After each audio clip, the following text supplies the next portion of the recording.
27th of May, Rabbi Levitt, Gemora. Sorry, I missed the first class.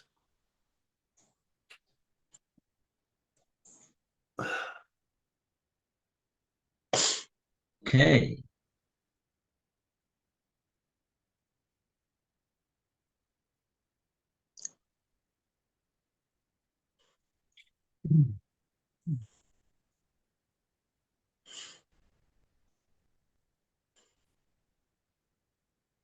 Okay.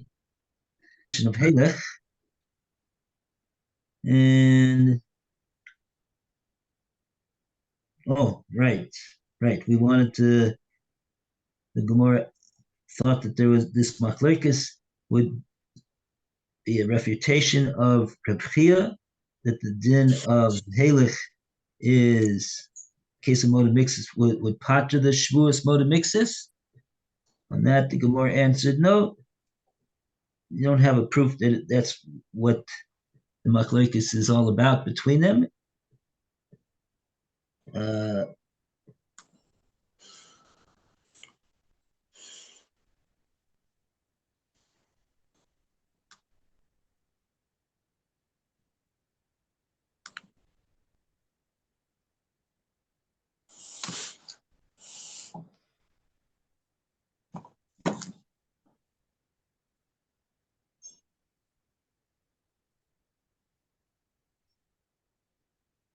And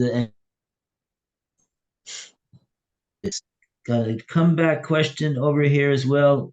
We'll start over here. Ihachi. Ihachi is about 12 lines down from the top. The first word in the line is hatana. Mashmalan, the moda mixes hatana, have v'chayet. And like that, we successfully defended Reb Chia. Now the Gemara is back on the attack mode. Ihachi. Follow-up question. And we go to. Got the place, Roy? No, it's on page 4. 4B1, Roy. Right-hand column, last paragraph. Oh, I see, right. Okay. Thanks. I couldn't see it in the Gemara. So,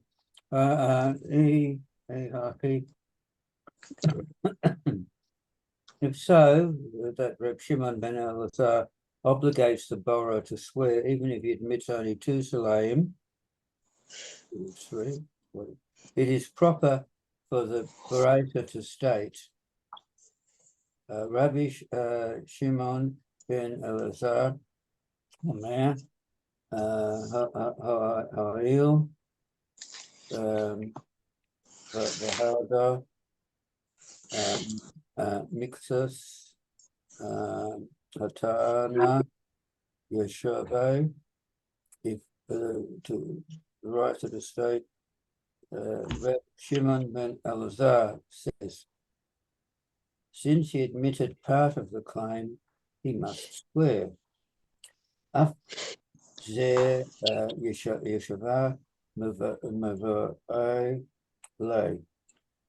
writer should rather have stated, even this borrower must swear. The article goes on and says, Reb Shimon ben Elazar's choice of words indicates that if the borrower admits only 2 salayim, he is exempt from swearing, apparently because there's no oath of modeh b'mitzvah in situations of halech. Is that so? The Gemara here is saying, you have to understand what the Gemara's answer is over here. Gemara's answer is that really Rav Shimon Elazar would hold that not only in the case where the guys would have only admitted to 2, But even if he would have admitted to 3, also he would be chayiv to make a shvua. That's the answer that the Gemara gave in the yesterday. And like that, we defended Rav Chia, who says that when he's got a case of moda mixta sataina together with halech, so is chayiv to make a shvua.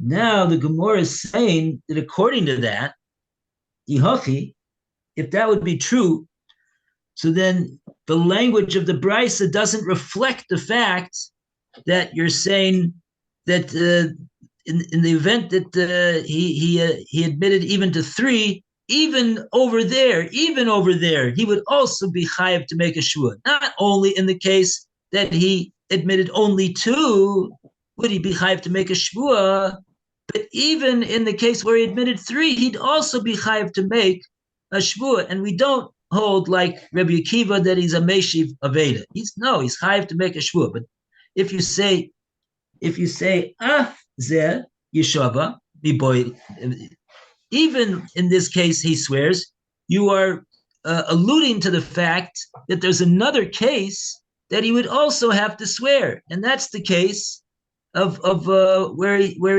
if he would only admitted to 2. But the Brisa doesn't say The Brisa doesn't say even in this case he makes a shvua. The Gemara says in this case he makes a shvua.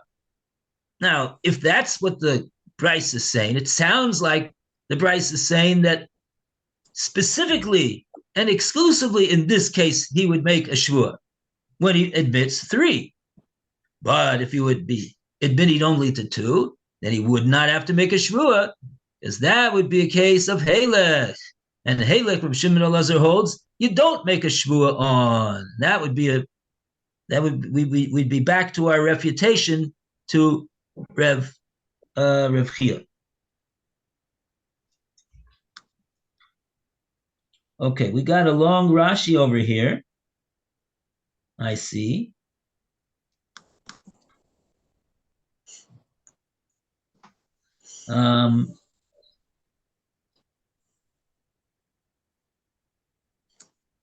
Did we do the Rashi before that?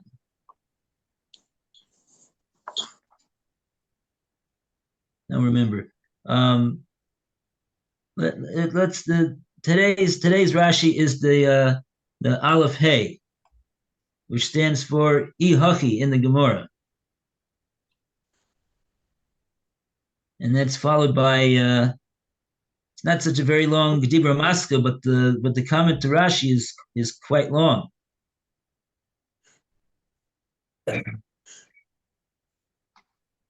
See where that is? Aleph and two slashes and a hey. Yeah. It's about a little bit above halfway down the in the Rashi column.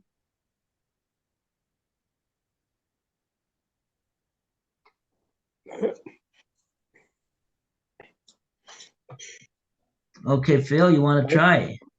I don't have an Aleph Hey. I have an Aleph with a Nun. Aleph Nun. Mm-hmm. Any Nami. Oh, I see the Aleph Nun that you're looking at. Are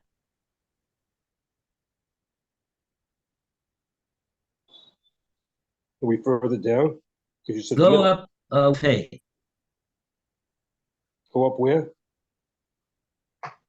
Go up 3 comments.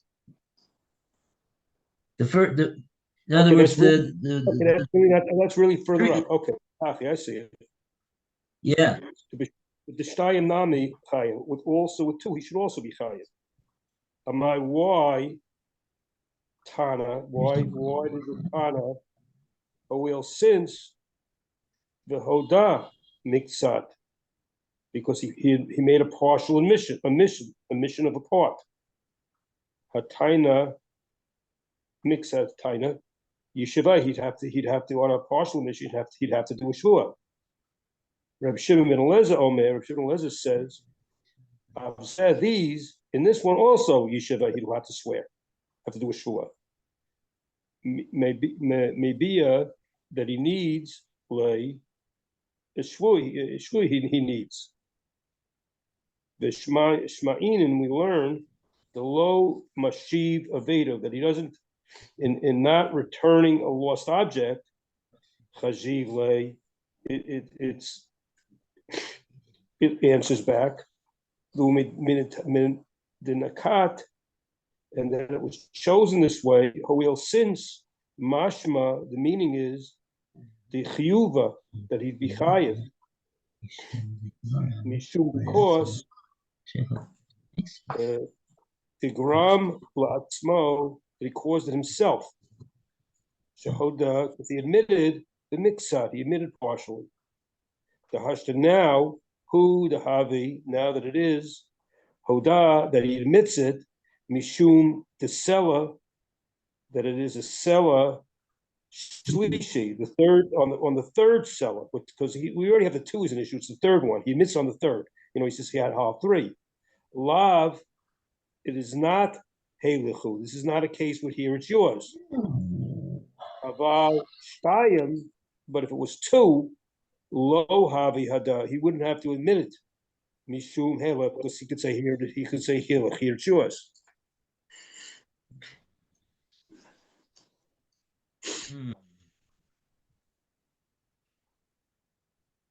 Okay. I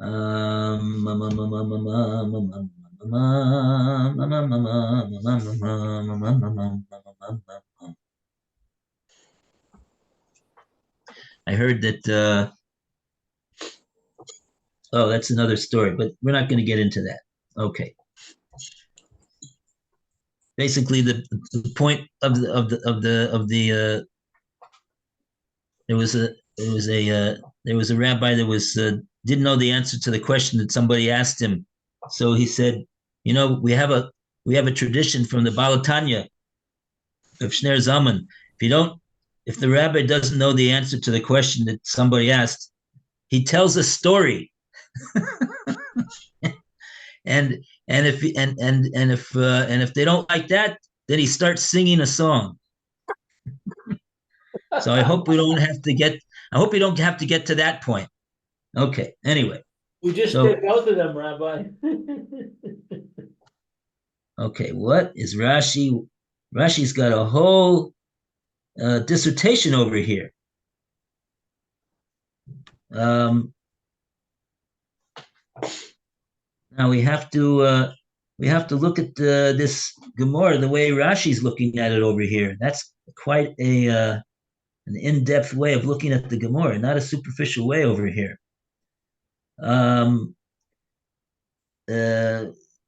Okay, first of all, I think what we should do is take a look at what it is that the Gemora says that the Brisa says. If you go up a few lines where it says Katani Mihas, this is the issue that Rashi's focusing on over here. Katani Mihas, this is all the way up 4 lines down from the top line of the Gemora. Gemora says Katani Mihas, meaning here's where the question is that the Gemora has on Reb Chia, and we're focusing on the exact use of the words that the Gemora, that the Brisa is using over here. What does it say over here? Shimon Elazar Omer Hoyo, since it's the case, Vahoda mixes ataina, since he was moda to a portion of the taina, and the other portion of the taina he denied. That's the implication. Yishava, that's where he's going to swear. That's the did he's going to swear. So those words are the key words that Rashi is focusing on and that the Gemora is focusing on. The Gemora said that if the answer that we just got through giving would be correct, if it is so, then this that it says in the Brisa over there, Rabbi Shimon ben Elazar Omer Hoyo, Vahoda Mixataina, Yeshava, instead of saying those words, the Gemora says, Af zeh Yeshava miboile. The Brisa should rather have included Af zeh yeshava. Even this one is going to make a shvua who admitted to 3. Okay. So now, Rashi says like this, Ihachi. If so what? If so, the Vishnaim Nami Chayev. That with 2 also you'd be Chayev, which is the case of Modemixis where there is the Halech. If you be Chayev a Shvua in that case also, just like Reb Chia would say, Amai Tana Hoyel Vahoda Mixis Hataina Yeshava. Why then did the Brisa say this language that it says that since he made a partial admission, he's got to swear? Reb Shimon Elazar Omer Afzeh Yeshava Miboile. Really, Reb Shimon Elazar should rather have said in this Brisa, even this one who admitted to 3 would have to swear. Ushma'inen, and that would indicate to us, we would hear from that, the lo meshiva veda chashivle, that he disagrees with Rebbe Kiva, and he's not regarded as a meshiva veda for the fact that he admitted not only to 2, but he admitted even to 3, which is above and beyond what the shtar would provide the plaintiff with a proof of. Umida nokat hoyel. And since the Brisa used this language of hoel, since, mashma, that implies the chiyuva mishum de goram la'atzmo shehoda b'mixus, because he's chayiv because he caused himself the fact that he was moda mixus. What does that mean? He caused himself to be moda mixus. Let's see what Rashi says further. I'm not sure what he wants with that he was goram la'atzmo. The hashta, that now the way things are, hashta hu, the habehoda, that specifically now he's being moda to something. Mishum desela shlishi lab helaku. Oh, that's the point. When he gets up and says admits to 3, so then we say he's the one that caused himself to be a moda mixus with admitting to 3. Why is that? That with 3, when he says 3, he's causing himself because now he's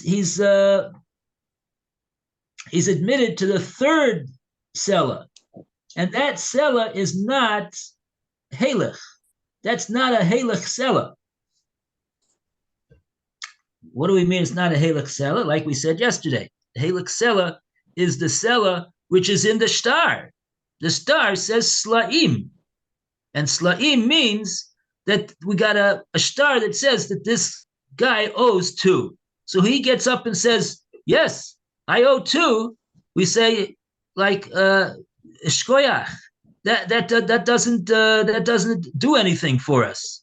Already the star tells us that you're chayav 2, and so like that, it's really not a moda mixus. The issue at hand is not we don't need your admission of 2 really. The star tells us that you owe 2. So really, in truth, you have admitted nothing. You're a kofar b'kol. Aval shtayim lo habi oda. That's what Rashi finishes up and says. For this defendant to admit to 2, that's not an admission. Mishum halech, because that's halech. That already is spoken for. That 2. It's spoken for because the shtar itself says that he owes 2.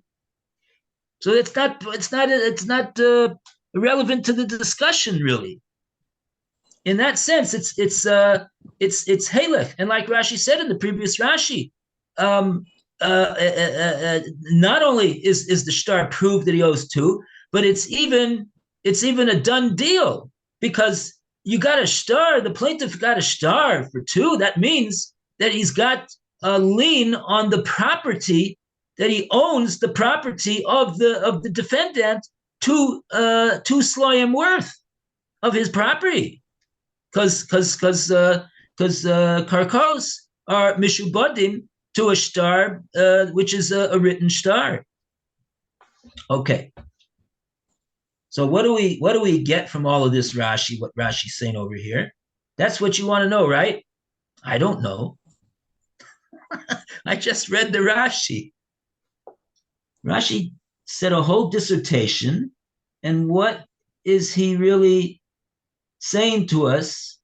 Let's think about this for a minute. What he's really saying to us is that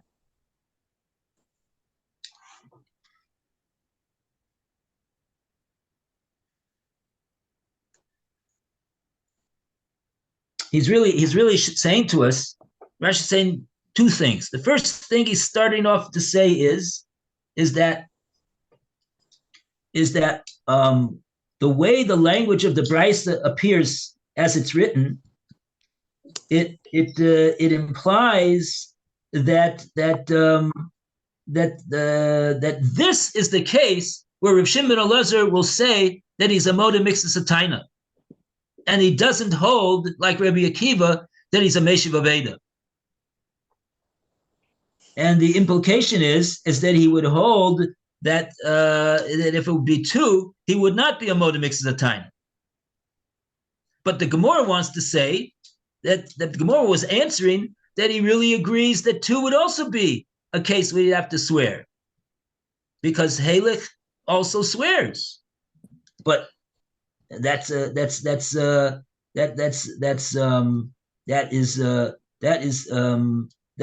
problematic, because the way that the Gemara says it, hoyo, since he did it like this, it implies that dafka like this, because he did it like this, he makes a shvua.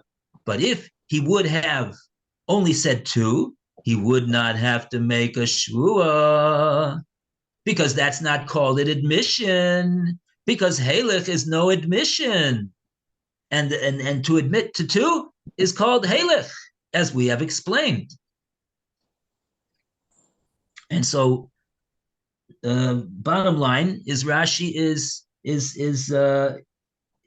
saying that the language of the Gemora of the Brisa is indicative of the fact that the answer that we've just given is not what the Brisa is saying. Oh no, the Brisa is not saying that.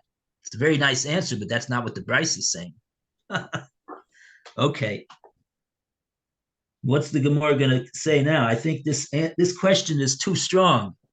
The Gemara is going to, oh, good, very good. The Gemara says Ella. Ella means, the Gemara says, yeah, scrap that answer. Let's try again. Okay. Lou, would you like to read Ella? Ella, la shtayim patur. The Gemara concedes that Rabbi Shimon ben Elazar would not obligate an oath if the borrower admits only 2 slayim, but provides a different defense for Rav Chia's view. Well, yeah. Though we must say that indeed the Brisa means that the borrower who admits only 2 slayim is exempt from swearing, Right. stated by the language of Rabbi Shimon ben Elazar's ruling. Right. The Halach Chayev. Right. It is still possible that ordinarily, even in situations of here it is yours, the borrower is obligated to swear, as Rav Chia rules. Yes. Dishani Hacha Dika Misaye Le Shtara. Right. And it is different here in the case of the Brisa. For the word of the note supports the borrower who insists that he borrow only 2 slayim. For this reason, that the borrower who admits only 2 slayim would be exempt from swearing, and not because the situation is one of here it is. Here it is. Oh. Excellent. Very good. Very good. So we got Rashi, Ela Olam. Hello. Next Why do I keep Rashi. looking? After we do this, I keep fighting with losing my places in my Rashis. I did the Ihachi. Elo. That's a lot further down. You got to use a clothespin. See the clothespin? You put it right where you're supposed to be holding. Ela, Islay. Rather, if it is say to make a reason, explain Haritz, an explanation Hachi here. We alum always forever. Kedamar, like we said, Shtayim, if it be 2, he'd be pata. And Timon, the reason is lav bishum halach, not because he could say here is yours. The halach bialma chayev. Because if you just say it's chayev by yourself, you really would be chayev. That doesn't exempt him saying halach. Okay, what's Rashi explaining over here? Rashi's explaining the simple pshat in the Gemora. Gemora says Ela, meaning to say, strike that answer. The answer is incorrect. It's false. Really, la'olam, over here, la'olam means really. In actual fact, Shtaim Potter, the Reb Shimon ben Lazar holds in this brisa that in this case, when you got a star that says Sloim, and the defendant says, I admit to 2, Reb Shimon ben Lazar says, he's going to be Potter on the Shvua. But nevertheless, Rashi continues. Rashi really, that's the starting point of Rashi. Now Rashi pipes up. Ella, islach leterutze teretz hachi. But nevertheless, that doesn't mean that Rabbi Chia is washed up. No, Rabbi Chia is good. Because why? Why is Rabbi Chia good? Really, it's like you have said that in this case of the brisa, it's clear from the reading of the brisa that he means to say that specifically 3 is chayiv. If the guy would admit to 3, but 2, if he would admit to 2, he would not be chayiv. He'd be potter. But nevertheless, it's not a refutation of Reb Chia, because there's a different reason why there's a batur over here. It's not because halach is potter.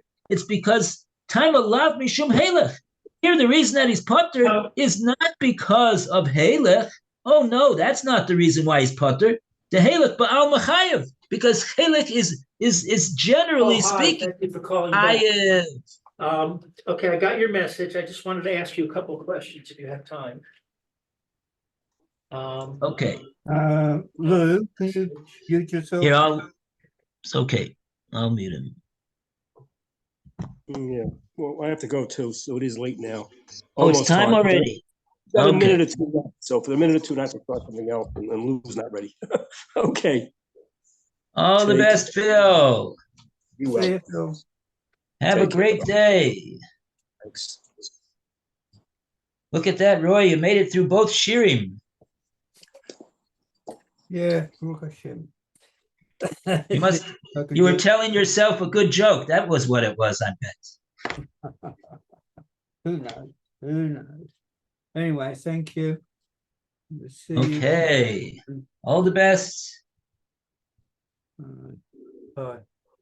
Until tomorrow. See you, Lou. Have a great day.